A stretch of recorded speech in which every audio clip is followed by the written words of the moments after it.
నమస్కారం. మళ్ళీ మనీ మాటల్లో మాట్లాడుతున్నా చాలా సంతోషంగా ఉంది. ఇవాళ మార్కెట్ 250 పాయింట్స్ వరకు బౌన్స్ బ్యాక్ అయింది. కానీ ఇది ఇర్రెలెవెంట్ ఒక డెడ్ క్యాట్ బౌన్స్ అని ఇది ఎప్పుడు కరెక్ట్ అవుతుందో కూడా మనకు తెలీదు. ఇవాళ ప్రపంచం అంతా మేలకు పెరిగింది. ఒక్కసారి మీదకెళ్ళి కింద పడింది అమెరికాలోనే. జపాన్, చైనా అనే దాంట్లోని ఇదొక డెడ్ క్యాట్. ఫస్ట్ చైనాలో ఎందుకు ఈ మార్కెట్ పెరుగుతుందని చూస్తాం. ట్రాన్స్‌పరెన్సీ‌గా చెప్పేసారేంటంటే గవర్నమెంటే తీసుకుంటుందని. గవర్నమెంట్ ఇన్‌స్టిట్యూషన్ తీసుకొని ఉన్నారు. అలయన్స్ చేసి చైనీస్ స్టాక్స్ అంతా గవర్నమెంట్ ఇన్‌స్టిట్యూషన్ దానివల్ల చైనీస్ స్టాక్స్ ఏమో పెరుగుతుంది. జపాన్‌లో అవుతున్నది ఒక డెడ్ క్యాట్ బౌన్స్. ఈరోజు అమెరికాలో కూడా ఒక డెడ్ క్యాట్ బౌన్స్ ఉండొచ్చు. నేను మాట్లాడుతున్నప్పుడు 230-330లోనే ఏదైనా జరగవచ్చు. మార్కెట్ వీక్ చేసి ఒక 150 పాయింట్ల వరకు తేవచ్చు. లేదా ఒకే సైన్‌లో పెరిగి అది 400 పాయింట్ల వరకు కూడా వెళ్ళొచ్చు. అదవుతున్నది యాక్ట్ ఆన్ ద వాల్. ఇది మార్చ్ ర్యాలీ ఇగ్నోర్ చేస్తున్నట్టుగా ఇది కూడా కంప్లీట్‌లీ ఇగ్నోర్ చేయాలి. మన తరహా స్టాక్స్ నిన్న డిస్కస్ చేస్తున్నట్టుగా మంచి పొజిషన్‌లో ఉన్నాయి. మీరు కన్సిడర్ చేయొచ్చు. దీని గురించి డీటెయిల్డ్‌గా నిన్నే మాట్లాడాను మీతోని. ఈరోజు నేను ఊర్లో లేను. ఇంత డీటెయిల్డ్‌గా స్టాక్ బై స్టాక్ చెప్పలేను. దగ్గర కూడా ఆల్బిన్ కూడా లేడు. ఈరోజు పొజిషన్ ఏంటని చూద్దాం. గోల్డ్ 6 రూపీస్ కరెక్ట్ అయ్యి 8,200లో ఉంది. మొత్తం అని చూసామంటే రూ. 310 పడిందని తెలుస్తుంది. ఇది అవుతుంది మనకొక వరప్రసాదం. ఏం వరప్రసాదం అని అంటారంటే దానికి ఎక్స్‌ప్లనేషన్ ఇస్తున్నాను. గోల్డ్ పాజిటివ్ ఉంది. అందరూ డబ్బులు చేసుకున్నారు. మిగతా దాంట్లో లాస్ ఉంటుంది. అది తీసి లాస్‌ని కట్ చేయాలి.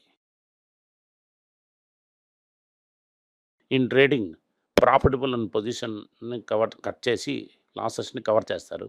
దీంట్లోని గోల్డ్‌లోని ఒక భయంకరమైన ప్రాఫిట్ టేకింగ్ ర్యాలీ అవుతున్నది. అది ఫ్యూచర్ మార్కెట్‌లోని, క్యాష్ మార్కెట్‌లోని నియర్లీ $250 వరకు కరెక్ట్ అయింది. ఫండమెంటల్లీ గోల్డ్ అయితే మారిందా? లేదు. ఫండమెంటల్లీ గోల్డ్‌కి చాలా బెటర్‌గానే ఉంది. ఎందుకంటే ఇన్‌ఫ్లేషన్ వచ్చిందంటే గోల్డ్ చాలా స్ట్రాంగ్ ఉంటుంది. ఇది వన్ టైమ్ ఇన్‌ఫ్లేషనా ఆర్ పర్మనెంట్ ఇన్‌ఫ్లేషన్ అని దాన్ని జెరోమ్ పౌల్ చూస్తానని చెప్తున్నారు. ఇది అవుతున్నది ఒక పర్మనెంట్ ఇన్‌ఫ్లేషన్. దీనివల్ల నిత్యావసర రేటు పెరుగుతూనే ఉంది. అదే సమయంలోని ఇమ్మిగ్రెంట్‌ని కానీ ఫైన్‌కి తీస్తున్నప్పుడు లేబర్ కాస్ట్ కూడా పెరుగుతుంది. పెద్ద ఎక్స్‌పర్ట్ చెప్తున్నట్టుగా అమెరికాలోనే ఇన్‌ఫ్లేషన్ పెరుగుతూ వస్తుంది. ఈ సైడ్ ఈరోజు క్వార్టర్ ఇన్‌ఫ్లేషన్ వస్తుంది. ఈ క్వార్టర్‌లో ఇన్‌ఫ్లేషన్ మనకేంటి తెలీదు. కానీ ఇది రియల్‌గా ఒక ఇంపాక్ట్ రావడానికి 3 నెలలు అవుతుంది. ఏప్రిల్ 10 అవుతున్నది. ఆళ్ళు టాక్స్ చేస్తున్నారు. మే తలక ఇన్‌ఫ్లేషన్ జూన్, జూలై అవుతుంది. అంతవరకు మనం గోల్డ్ కరెక్ట్ అవుతుందంటే హ్యాపీగా తీసుకొని ఇది మే, జూన్‌లోనే ఇదొక విశ్వరూపంగా మారుతుంది. మార్చ్ తలక జీడీపీ ఫిగర్స్ అమెరికాకొస్తుంది. ఇప్పుడే తెలుస్తుంది అమెరికా ఎంత హెల్తీ ఎకానమీ ఉందని. అది గాని చాలా హెల్తీగా ఉంటంటే జెరోమ్ పౌల్ ఏటి చేయరు. అదే సమయంలోని ఇన్‌ఫ్లేషన్ గనుక పెరిగినా కూడా జెరోమ్ పౌల్ ఏటి చేయరు. స్టేటస్ చూసారంటే గోల్డ్‌కి చాలా పాజిటివ్‌గా ఉంది. ఇన్‌ఫ్లేషన్ గాని ఒకే టైం పెరిగిందంటే అక్టోబర్, నవంబర్‌లోని రేటు పెంచుతారు. రేటు పెంచారంటే గోల్డ్‌కి అవుతుంది నెగెటివ్. కానీ అమెరికాలోని సస్టైన్డ్ హై ఇంట్రెస్ట్ రేట్‌లోని వర్క్ చేయలేరు. దానివల్ల ఎకానమీ క్రాష్ అవుతుందంటే మళ్ళీ ఇంట్రెస్ట్ రేట్ కట్ చేస్తారు. అది గోల్డ్‌కి చాలా పాజిటివ్. ఇద్దరి పేరు తగిన యుద్ధంలో చైనా ఇంకా డాలర్ అమ్మి గోల్డ్ కొంటుంది. దానికి సందేహం అవసరం లేదు. దీనివల్ల గోల్డ్ చైనా తీసుకుంటుంది. రష్యన్ కూడా తీసుకుంటుంది. మిగతా అన్ని కంట్రీలు ట్రంప్ ఇలా బిహేవ్ చేయడం వల్ల అందరూ గోల్డ్ తీసుకోవడం స్టార్ట్ చేస్తారు. రిజర్వ్స్ ఏమో గోల్డ్‌లో ఎక్స్‌పాండ్ చేస్తారు. దానివల్ల ఒక ఫ్లో వస్తుంది. ఈ కారణం వల్ల గోల్డ్ కింద మీద అవుతుందని అనుకోకండి. ఇవాళ పడిపోయింది, నిన్న పడిపోయిందని. ఒక 10 డేస్ గోల్డ్ కంటిన్యూస్‌గా పడుతుందంటే మీరు భయపడే అవసరమే లేదు. ఈరోజు కూడా మీరందరూ గోల్డ్ పడిపోయిందని భయపడుతున్నందుకు ఈ క్లారిఫికేషన్ నా టీమ్ ఇమ్మని చెప్పారు. ఈ క్లారిఫికేషన్ మీకిచ్చాను. లాంగ్ గోల్డ్ ఉంటారు. గోల్డ్‌లో నేను ఏ పొజిషన్‌లోని చేంజ్ అని చేయలేదు. గోల్డ్ రేట్ పెరిగింది. మాక్సిమం పీపుల్ జ్యువెల్లరీ తీసుకోరు అని ప్రజలు చెప్తున్నారు. లాస్ట్ క్వార్టర్ తలక బిజినెస్ అప్డేట్ కళ్యాణ్ ఇచ్చారు. టైటన్ కూడా ఇచ్చారు. దీంట్లో 2 సేల్స్ భయంకరంగా పెరిగినది. కళ్యాణ్‌కి అవుతున్న 37%, టైటన్‌కి 24% పెరిగింది. దీంట్లో తనీష్ తలక సేల్స్ 20% మీద పెరిగినది. వాచెస్ అండ్ వేరబుల్స్ కూడా పెరిగింది. ఐ కేర్ కూడా పెరిగింది. అదే తర్వాత సెంట్, ఫ్రాగ్రెన్స్ ఈ తనేర్ అన్నీ పెరిగి ఉన్నది. దీనివల్ల 5% అప్పున్న టైటన్ ఇవాళ కరెక్ట్ అయ్యి కొంచెం తగ్గింది. అనలిస్ట్ నిన్న ట్రెండ్ కట్ చేసినట్టుగా ఇలాగే ఈ 2 స్టాక్స్ ఎప్పుడైనా కట్ చేయొచ్చు. ఎందుకంటే ఈ 2 ఎక్స్‌ట్రీమ్‌లీ హై వాల్యుయేషన్‌లో ఉంది. ఎప్పుడైనా కట్ చేయొచ్చు. దానికి బిజినెస్‌కి సంబంధం అస్సలు లేదు. గోల్డ్ రేట్ పడిందంటే అందరూ జ్యువెల్లరీ కొనడానికెళ్తారు. బిజినెస్ కూడా ఇంప్రూవ్ అవుతుంది. దీనివల్ల మన పొజిషన్ చాలా క్లియర్‌గా ఉన్నది.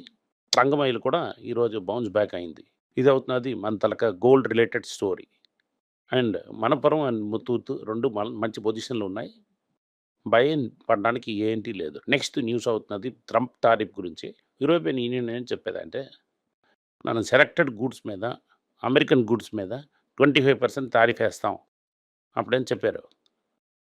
ఇది ఎలాగేస్తారంటే, ఏ స్టేట్‌లో అయితేనేమో రిపబ్లికన్ భయంకరంగా గెలిచారో, ఆ స్టేట్‌కి టార్గెట్ చేస్తారు.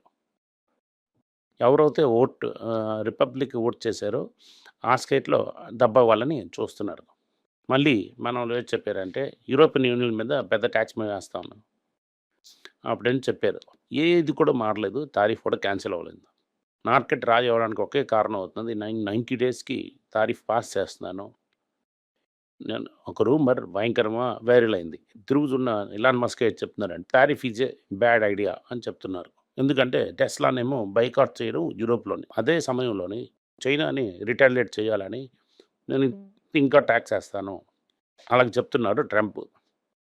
ఇంకా 50% ఏస్తాను. చైనా ఏం చెప్పారంటే, మీ తలకాయ నువ్వేం చేయాలంటే చేసుకో. నీకు భయపడం, మీ నాన్నగారికి కూడా భయపడం. దీంట్లోని ఏంటి అంత ధైర్యం? ఆ న్యూయార్క్ టైమ్ ఆర్టికల్స్‌లో ఏటి చెప్పారంటే, ఇప్పుడు వరకు లార్జెస్ట్ వరల్డ్ కార్ ఫ్యాక్టరీ ఏమో జర్మనీలో ఉండేది. అలాంటి ఫ్యాక్టరీ ప్రపంచంలో ఎక్కడా లేదు. కానీ చైనాలోని అలాంటి 2 ఫ్యాక్టరీస్ కడుతున్నది BYD. ఒక్కొక్క factory 2 times the size of Volkswagen. BYD ఏమో వరల్డ్ లెవెల్‌లో ఎక్స్‌పాండ్ పண்றாங்க. அதுக்கு చాలా చీప్‌లోని క్రెడిట్ వస్తున్నది. దాంట్లో అవుతున్నది చైనీస్ గవర్నమెంట్. దాంట్లోని వాళ్ళ మ్యానుఫ్యాక్చర్ ఏమో వాళ్ళు వెపనైజ్ చేస్తున్నారు. ప్రపంచమంతా వాళ్ళ గూడ్స్ ఏమో ప్యాక్ చేయడం రెడీ అవుతుంది. దీనివల్ల ఈ టారిఫ్ ఇంపాక్ట్ ఎలాగుంటుంది అని మనకు తెలియలేదు ఇంతవరకు. రెండో టారిఫ్ ఏసినా కూడా మాకేంటి భయం లేదని చెప్పారు. అదే సమయంలోని యువాన్ వాల్యూ ఏమో తగ్గించడానికి స్టార్ట్ చేసేశారు. యువాన్‌ని డెప్రిషియేట్ చేయడం స్టార్ట్ చేశారు. యువాన్ డెప్రిషియేట్ చేశారంటే ఆ టారిఫ్ వల్ల ఇంపాక్ట్ తగ్గిపోతుంది. మీరు 50% టారిఫ్ ఏసారనుకోండి. నా రూపాయినేమో యువాన్నేమో 30% డెప్రిషియేట్ చేస్తే దాని టారిఫ్ ఇంపాక్ట్ అవుతుంది. 20% అవుతుంది.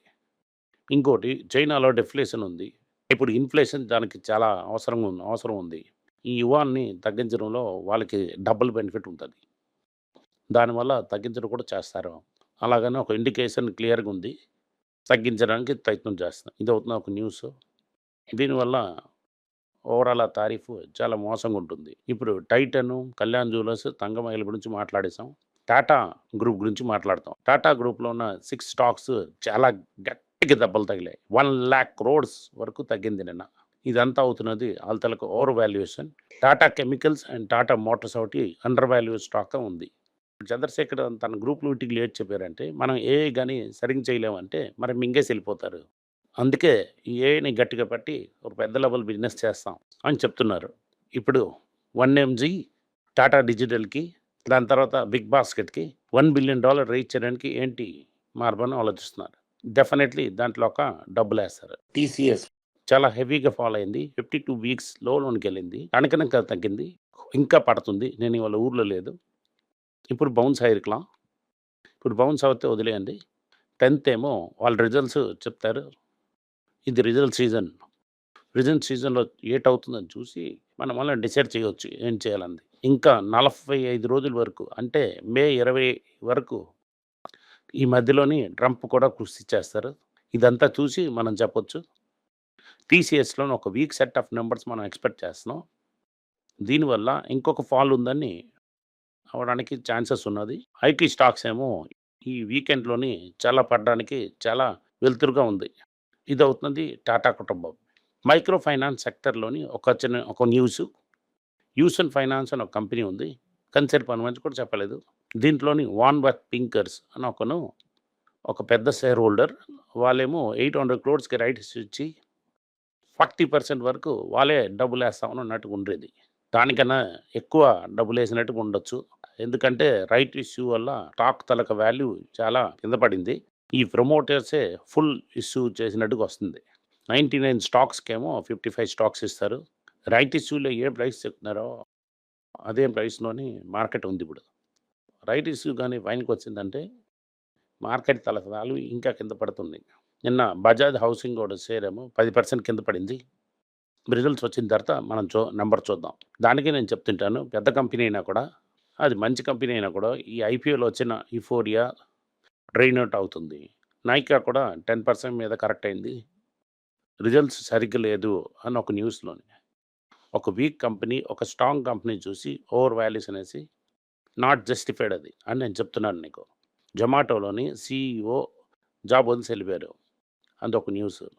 మార్కెట్‌లో కూడా ఇది ఒక పెద్ద న్యూస్. ఒక పొద్దు సీఈఓ మలేషియన్ చైనీస్‌ని తీసుకొనొచ్చిన తర్వాత ఇంటంతలక షేర్స్ ఏమో 15% పెరిగింది. చాలా కిందకి పడిపోయింది. అడి పాతాళంకెళ్ళింది. కానీ అతను ఇంతవరకు అతని స్ట్రాటజీ ఏంటి చెప్పలేదు. నాన్ కోర్ బిజినెస్ నేను అమ్మేస్తానికి రెడీగున్నాం. అది తెలివిగా చెప్పేశారు. నాన్ కోర్ బిజినెస్ ఏమో అమ్ముతారా అని మార్కెట్ చూస్తాం. మార్కెట్ ఏమో ఇంటర్‌ని చాలా ఆసక్తిగా చూస్తుంది. కానీ எல்லா సెమీకండక్టర్ స్టాక్స్ ఏమో నిన్న చాలా భయంకరంగా పడ్డది. ఇన్‌ఫాక్ట్ 10% డౌన్ ఉంటుంది. ఇది ఎలాగంటావంటే ఇంకా సెమీకండక్టర్‌కి, ఫార్మాకి టారిఫ్ గురించి ట్రంప్ ఏటి మాట్లాడలేదు. మాట్లాడతానని ఎదురు చూస్తున్నట్టుంది. ఎందుకంటే ఫార్మా కంపెనీని నేను సెపరేట్‌గా ఆలోచిస్తాను.